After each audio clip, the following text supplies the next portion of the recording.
Welcome to Season 5 of How I Made It Through, and thank you for joining us. I have invited Ray Catania, author, metaphysical teacher, and coach, to join me as my co-host as we aim to engage, challenge, inspire, and teach you, our listeners, what it really means to be a spiritual being having a human experience. We'll explore not just concepts, but attempt to unravel the neuroscience of metaphysics, as well as practices designed to expand consciousness, increase healing, and develop a profound connection to love. We'll explore God, death, the afterlife, and pushing past limitations as we encourage you to break free of the trance of fear so that you may experience greater freedom, peace, and connection to yourselves, each other, and spirit.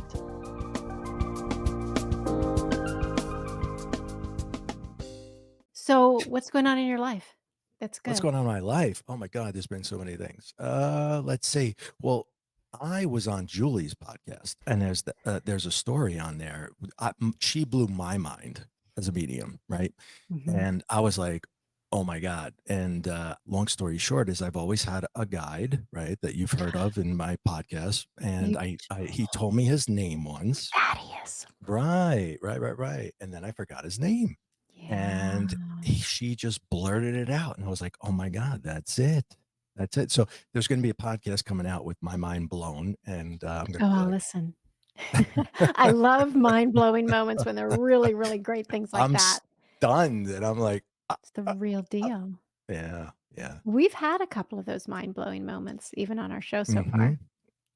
The dime, right, with Brian Smith, mm-hmm. and then the baby toy. Baby toy. That was Tom Mattei. Tom Mattei. Am I saying it right? Yeah. No, Tom No? Matt. Tom. Oh, I thought it was okay. You I'm made it pronouncing right. fancier. It's Matt. I made it fancy. That's right. You made it fancy. That's so exciting. Don't you love those moments where you're like, Of course. yeah. But you must experience that with you providing those moments for people too. Right. But like her, she wasn't shocked, because when you're getting the information, you're not shocked by it at all. But that was really cool.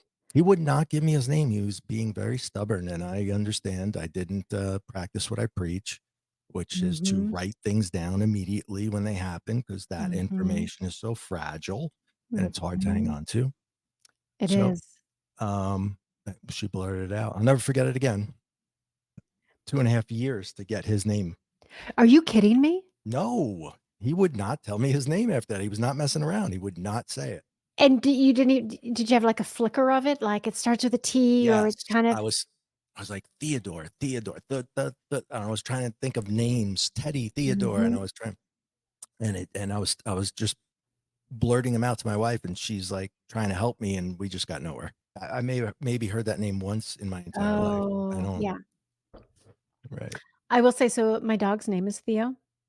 Oh. Right now, that name is really big for me, not only because my dog's name is Theo, and we often call him Teddy, but I have 2 clients named Theo, which is crazy. And then you're saying Theo, and then in my book, someone's guide's name is Theo, and it stands for the Eternal Ones, and it's a collective. So that name is super up for me. So the fact that you even said Theo, I'm like, something's going on with Theos. Maybe he's throwing a little something your way too. Julie. Hi guys. How are you? I'm good. How are you? Really good. Really good. Wonderful. Thank you for coming. Look what I got. You got it. I just got it. Yes. Thank you. That's great. Thank you. I thought what great timing. I was going to send you an email today, and I thought I'm going to get to see him. So that's even better. I can thank you in person. Well, that's awesome. So exciting to have you. And I was just telling Ray that, he said, we should have this woman. I was on her show, and I was looking you up, and I'm like, wow, she sounds amazing. And then as I did some research, I'm like, I know who she is.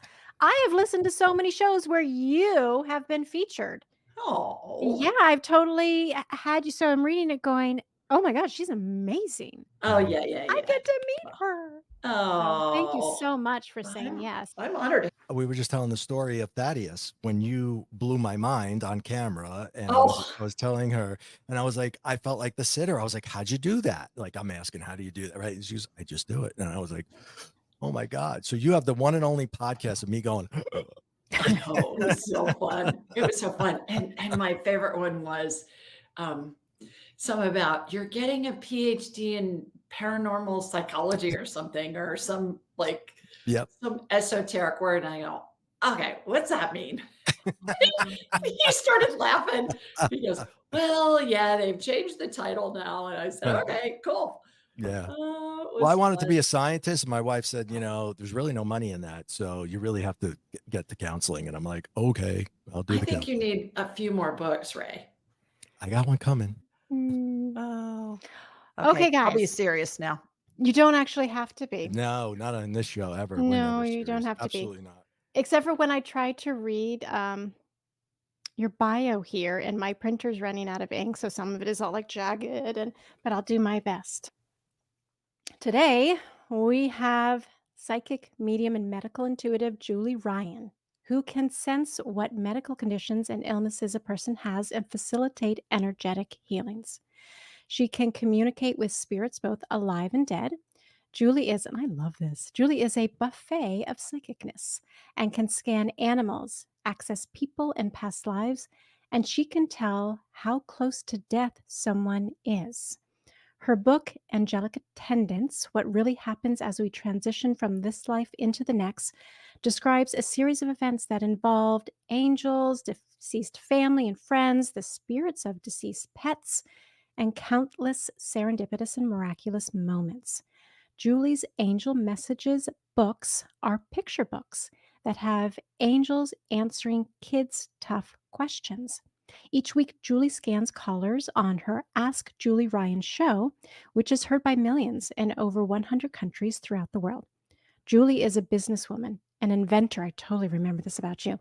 Author, podcaster, and a serial entrepreneur. Her surgical device inventions are sold globally, and she has founded 9 companies in 5 different industries. You're kind of a busy lady. Julie's psychic and medical intuitive gifts are learned.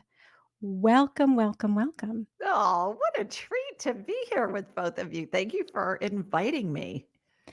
Yeah, you're so welcome. So hold up that book of yours and share what you just shared, as well as your website, if you would. Angelic Attendants: What Really Happens as We Transition from This Life into the Next. Anybody that wants a free copy, just go to julieryangift.com, and we'll send you a link for a free digital and audiobook version. That's nice of you. That's great. That is really, really great. And before I forget, if you're watching this on YouTube, please like, subscribe, and share.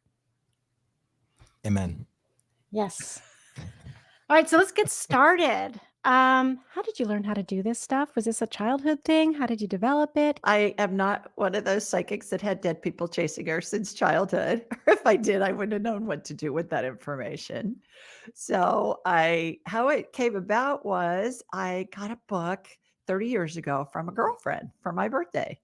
And it was called Anatomy of the Spirit by Carolyn Mace. And I read it and loved it. And she called herself a medical intuitive. And I thought, well, what the heck is that? I'd never heard that term before. And I thought, I want to know more. Well, we didn't have the internet yet. And so I did the old fashioned thing and I went to a bookstore. I went to a Barnes and Noble to see what else they had, because I thought there may be more information on this in a bookstore, perhaps, than even in a library. Because it was out there. It was woo-woo. And I found a book called Hands of Light by Barbara Brennan, she's deceased now, a former NASA physicist who parlayed very complex quantum physics concepts into understandable English for the non-scientific mind. That would be me. And I read her book and I wanted to know more. So I called her school and I said, do you guys have anybody in my area teaching this stuff? And they said, yeah, as a matter of fact, we do. We have a person that just graduated recently and she's opened up her own school. So I studied with her. Her name's Susan Austin Crumpton. I studied with her for 6 years and paid the equivalent of a PhD or an MD to learn how to do all of this. And so it's been quite an interesting journey. I can only imagine. I can only Did imagine. it come naturally though as you were progressing and learning from her? Did it kind of just fall into place for you, or was it more of a struggle? No, it did. I talk about that in my book. The first chapter is about my journey, and I started seeing colors and then shapes and things like that. And now, Mm, fast forward 30 years later, I work with a lot of people on medical issues, and I'm like a human MRI. I can mm, see in my mind's eye broken bones, torn ligaments, viral infections, bacterial infections, cancer, or whatever, and help facilitate energetic healing. So, those healings, I believe it's spirit working through me and with me to help mm, facilitate healings because nobody heals anybody else. We Right. just help the person heal themselves. The healings come in the form of something getting added, something getting removed. I watch procedures all the time in my mind's eye that emulate what I saw in surgery for all those years when I was in that industry. And I often will see new healings that utilize methodologies and devices that haven't been invented yet. And you may hear me on my show, or certainly with an individual client, you may hear me say, "Oh, cool. I haven't seen this before. This is cool." Yeah. And Yeah. then I'll describe in detail what I'm seeing to the person with whom I'm working, because if they can envision it, it helps integrate the healing into their body.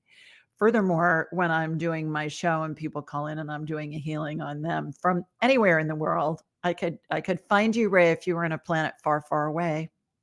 And so I say to the people that are listening, either now or in the future, it doesn't matter because time doesn't exist in the spirit world. So I have a question. I have a family member who's extremely sick, and he has gone to so many different doctors for years.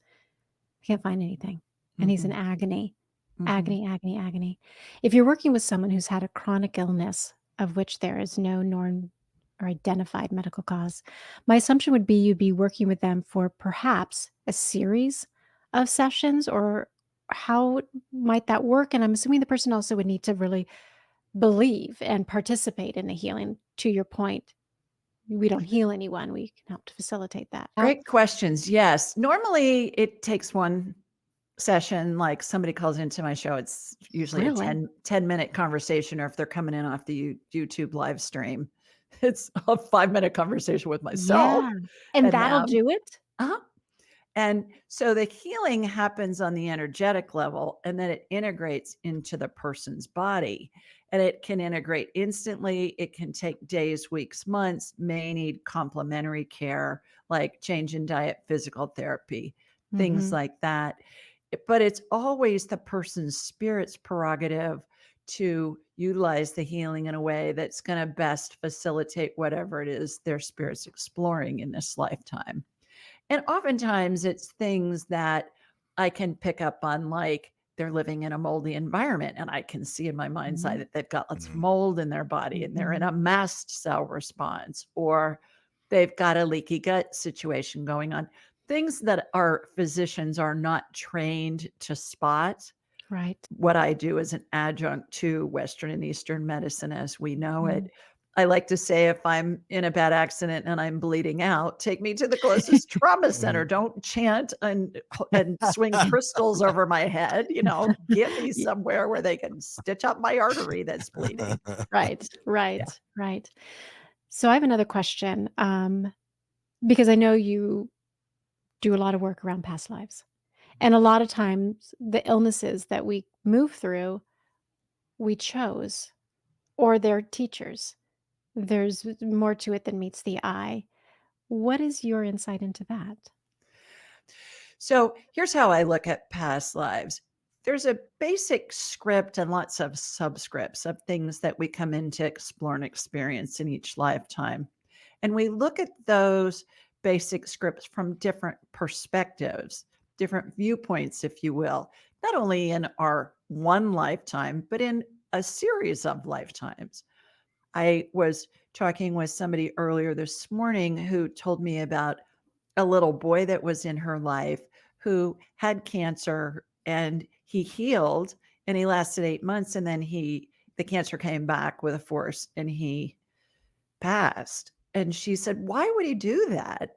And I said, well, perhaps it's a situation where he healed from cancer and he wanted to explore and experience what it was like to heal it from that cancer. And then his spirit said, okay, I'm going to stick around for a while and help mom and dad enjoy the time with me. And then got there, done that.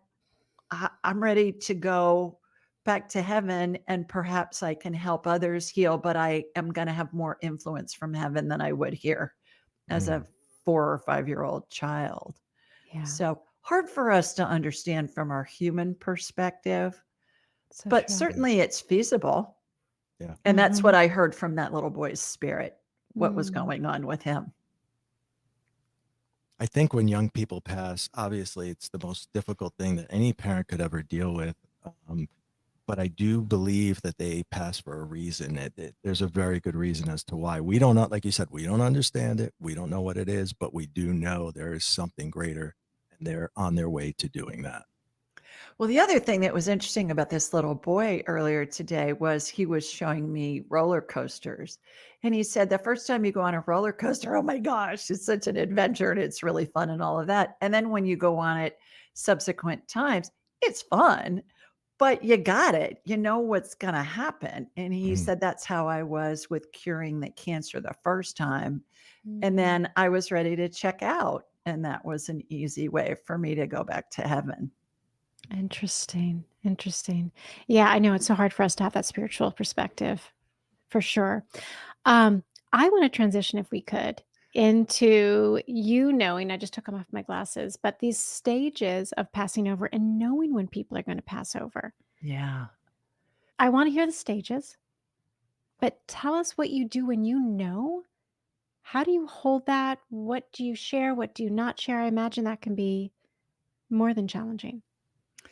Well, I don't edit anything that I get from spirit because I believe I'm the messenger, number one. Yeah. And number two, who am I to edit what somebody needs to hear? I'm just the messenger. And I feel like, well, if I'm editing something, maybe that's something that they really are supposed to hear. And I just trust that I'm not going to get the information if I'm not supposed to share it. Okay. Now, having said all that, I'm going to do it with compassion and with kindness. But the phases of transition are a series of events that involve angels and the spirits of deceased loved ones and pets that unfold as somebody is at the end of their lives. And I've coined it the 12 phases of transition. And it's how they're positioned. I, and also graduates of my class and others, we can scan somebody again anywhere, and we can get what phase of transition they're in by just asking, what phase of transition is Ray's grandma in? Or by seeing in our mind's eye what the configuration looks like. Everybody goes through the 12 phases of transition, regardless of how they pass, whether it be instantly, like in a case of a homicide or a suicide, or whether it be prolonged out over days, weeks, months, year. Everybody goes through the 12 phases. And when we remember time doesn't exist in the spirit world, time's a human creation. That makes that more feasible. The other point a couple other points that are interesting. Number one, university-based research shows that 90% of people at the end of their lives see the spirits of deceased loved ones and pets as they're in their last days. And it used to be that we just thought grandma was hallucinating. Well, grandma's not hallucinating. She's actually seeing her dead mother who's been gone for 60 years. And she can smell her perfume oftentimes and things like that. So I believe that people have been able to see these phases of transition since the beginning of time. And perhaps they got squashed down as we got more well-educated and more proof-based and wanting proof that this is what's really going on, which we have now with university-based research. So the science is catching up with the woo-woo, but the woo-woo has been here since the beginning. Yeah, isn't it funny how we go back in time and we can see this was more accepted and welcomed, the woo-woo, if you will, back then. And then we go through this period of skepticism, And now we're hoping to kind of turn the clocks back a little bit and make people open and realize that, hey, there's something to this. Don't go throwing this out the window just yet until you really explore it, because there's more here than Yeah. meets the eye, literally. Yeah. And it's not typical dinner conversation. No. I So I wish it think were. I know. Well, I think way more people have experienced this. The people that come into my path, they'll say, "Oh my gosh, every time I went through this with a loved one at the end of their lives, they were seeing a deceased loved one or a pet Yeah. Hmm. and talking to it And and talk, like say, having a can't you see it? conversation." Yeah. Yeah, Can't you yeah, see grandma? She's right there, and you're like, exactly. must be the drugs. No, it's not the drugs. Yeah. Yeah. Yeah. So I find that this information is so helpful to people when they have a loved one at the end of their lives because it makes them less afraid. And the bottom line is when we're watching someone we love pass and at the end of their lives, not only are we grieving for their loss, even in anticipatory grief, anticipating their loss, but Yeah. also it's making us confront our own mortality. Heck And yeah. we think, "Oh my god, I'm gonna be there someday too." And what's Hmm. really going on. Yeah. I imagine here you are, this person who didn't know that they had this, and then the universe or spirit nudges you and you do a deep dive for years learning. How has it changed the way you live on a daily basis? Great question. I really am way less fearful because I feel like, what's the worst thing that could happen? I die and I'm escorted to heaven by angels and I'm with all my deceased loved ones and pets. Yeah. Okay. All right. And I get to talk to dead people every day. And so talk to spirits attached to bodies, talk to people that are in heaven. It doesn't matter. It's all Yeah. energy. Yeah. Well, with the fact that you get to talk to dead people all day, what are some of the themes that they are trying to communicate? I mean, I'm assuming you will say love. They want everyone to know it's okay and they're loved, but especially as here we are in 2024, are there any lessons or things on the horizon we should be aware of as we are evolving and these conversations are becoming more commonplace? The thing that I hear the most of is have fun. Have fun. Mm. Lighten up, Francis. We're just so serious about Yeah. everything. And we're Yeah. supposed to have fun. I talked to a dead guy this morning who passed 2 months ago, and his wife and his son were on a call with me, and we did a conference call with him in heaven. And they had their celebration of life service for him yesterday. So they were Mm. sad. It's so Sure. raw for them. Yeah. Yeah. And and I think most people are waiting for some deep philosophical, esoteric, whatever from their Yeah. loved ones in heaven. Like, And the no. first thing out of this guy's mouth is ask him about the turtle. I said, okay. Because I don't edit anything. I said, "He wants me to ask you about the turtle." And they both started laughing hysterically, and I'm thinking, "Okay, what's up with the turtle?" They said, "We had a 15-pound tortoise show up in our yard many years ago, and he Mm. lived in our backyard, and we called him Toby. And then one day, Toby laid a bunch of eggs. So we Oh. decided to change his name to Tobitha, like Tabitha. Tabitha, but Yeah, Tobitha. that's good. And this dad and husband used to love Tobitha, and he, after Mm. dinner every night, would take scraps of food out from dinner, like people feed the dog from the table, he'd go feed the turtle. And what it did was, and as we went through the conversation more with their dad in heaven, dad and husband, is he wanted them to laugh. He Yeah. wanted them to know everything's about joy, everything's about fun. And that, yeah, they're grieving. He understands that, but he's great. I mean, there's no reason for Yeah. them to be so maudlin about everything. And so he came in with several other really funny things. And I said, "This guy was a character." And they said, "Oh yeah, it was." Yeah. Aw, I mean, that's just the core of, evidential mediumship, like, that is so specific. Is this something you can turn on and off? Or Yeah. does this okay, so it's not like you're walking through the grocery store and it's No. like, "Bang." Okay. No, I turn it on and off. Takes a nanosecond. Some people everybody has their own technique. I teach it is not necessary to meditate for an hour, twirl 3 times, jump on your left foot and raise your right hand. You just learn to turn it on and off. And I believe scanning somebody without their permission is a violation of their privacy. Totally. So I was in the medical business for 30 years. I mean, I operate under HIPAA, but I'm not going to drive through the window at a fast food place and say, "Oh, your dead grandma's standing behind you and she's got a message for you." No. We all come in with the ability. We all come in with the high vibration of spirit. And when we sleep every night, we go back to the factory presetting of a high vibration, which is why oftentimes when somebody's grieving the loss of a loved one, that loved one can communicate with them in a dream because their brain has rested for a while and they've gone back to the high vibration of spirit. So spirit can communicate with them on that vibrational channel, much like a radio station. Wow. See how easy it is? So easy peasy. It is easy. You Easy all can do this peasy. if you're listening at home. True. It's true. Take my class. Yeah. There you go. Yeah. Do you Well, take people from scratch, from square one? Yep. Okay. Yep. I have an online training and I have an in-person training, and they're both a blast.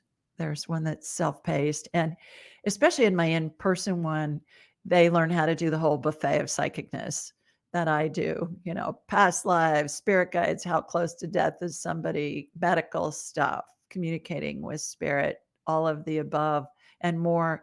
And they do it, boom, right out of the chute, because God, we'll it's do awesome. we'll do the lecture and the discussion, and then we have a practicum session with each segment, and people are amazed. They're going, "Oh my God." Do you ever have when someone who just can't? They're like, I got nothing.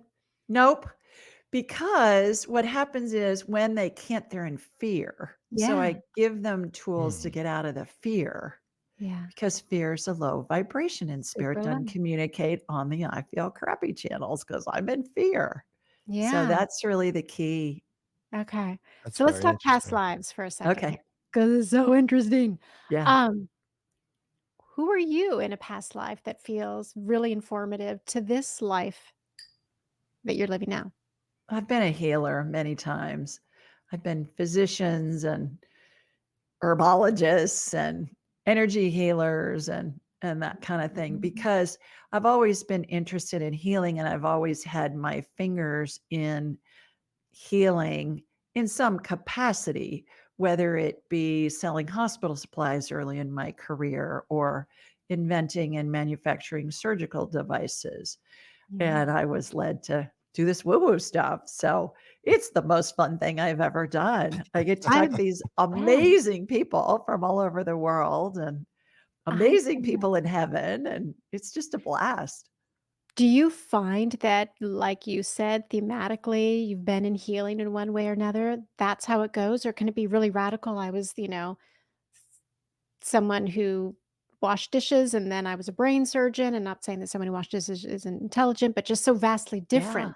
Yeah. Yeah. I had a lifetime that I've seen where I lived in Ireland during the potato famine, and I had children that died from starvation because there wasn't enough for them to eat. Well, a mom as a caregiver losing a child because they can't feed the child, my gosh, doesn't get any more horrific than that. Mm-mm. And so it all is an amalgamation of all of these past lives. And like the little boy I mentioned earlier, we experience things and then we say, okay, got that. What's next? Let's think of what, Yeah. It's what the just next like a thing is little going to kid, be. right? That's Yeah. exactly what they do. I'm done with this toy. Give me another one, Yeah, game right? change. Yeah. Well, and back to the concept of time doesn't exist in the spirit world. Certainly it's feasible if we have 100 lifetimes of 100 years apiece. They may not even be a blip on the radar screen in Yeah. heaven. And furthermore, there are many schools of thought that we live multiple lifetimes concurrently. I have heard that. And What do you think about that? I That's think what I wanted to ask. that makes my head want to explode. I just feel like Scooby-Doo, and when I go, "Huh? What? Huh?" But Great answer. where I go when I don't understand something is I think, is it feasible? Yeah. Do I understand it? No. Will I understand it when I get back to heaven? Yeah. Okay. Yeah. Good enough. Yeah, Okay. that we do live multiple lifetimes concurrently. And the best analogy I can come up with for this, and it's very elementary, so humor me on this, is when we look up at the night sky and we see stars. Well, yeah, they're there and they're present to us, but that light could be from billions of years away. Exactly. So we're seeing them in real time now. And think about all the years that they were seen, that they're still being seen. Right. And so that gives me a little bit of a snapshot into how this could be working. That is interesting. Ray, do you have any questions that you have yet to ask? What is next for Julie Ryan? I have no clue. More spirit, Whatever, more wherever everything. I'm led. As you mentioned, I've started 9 companies from scratch. This is the only one I've done without a business plan and a set of measurables and all of that. And And it's people the say best one, right? it's It's the the best most one. fun. No Yeah. plans. Throw the Yeah. plans out the Nope. window. But everything that has unfolded, I've been led to do. And it's okay, what's going on here? What's going on there? We are getting ready to launch my YouTube channel in different languages. Oh, wow. So Ask Julie Ryan Espanol will launch here in the next few weeks. We're excited about that. We've dubbed the episodes and the show notes and everything, and then we'll go into other languages from there. So that's kind of a fun project. Yeah, indeed. My That's training is going to be live in person in Atlanta in November the 1st through the 3rd. And that's a blast. And people come in from all over the country and abroad. And we spend the weekend together, which is so much fun.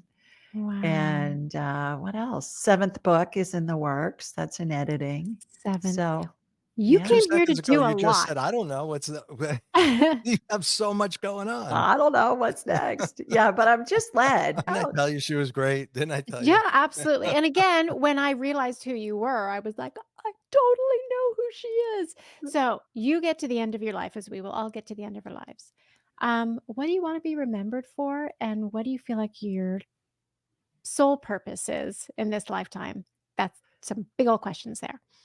Well, to help people know that there's spirit, there's spirit there that helps us and guides us and is accompanying us on our journey, number one. And number two, that there's nothing to be afraid of in the afterlife. The big thing is I'm here to teach, what happens when somebody's dying, and then all the other stuff is all extra parts of my buffet that make it really fun. Because when we connect with spirit, we can do it all. There's no reason to just be a pet psychic or a medium or a healer or whatever. I mean, you're connecting with spirit. You can do it all.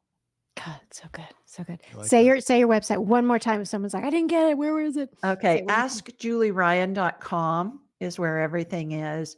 And you can get a free copy of the book on that site on the homepage, or you can go to JulieRyanGift.com. But AskJulieRyan.com is the main page. I'm on all the socials at Ask Julie Ryan. I'm on YouTube at Ask Julie Ryan. I'm on my podcast is Ask Julie Ryan. Everything's Ask Julie Ryan. Easy peasy. That's really good. Thank you, Julie so Ryan. much, Julie Ryan. Oh, my honor. Thank you. How I Made It Through is produced and distributed by EIQ Media, LLC. Elevate your emotional IQ with podcasts and content focused on overcoming adversity, leadership, mental health, entrepreneurship, spiritually transformative experiences, and more.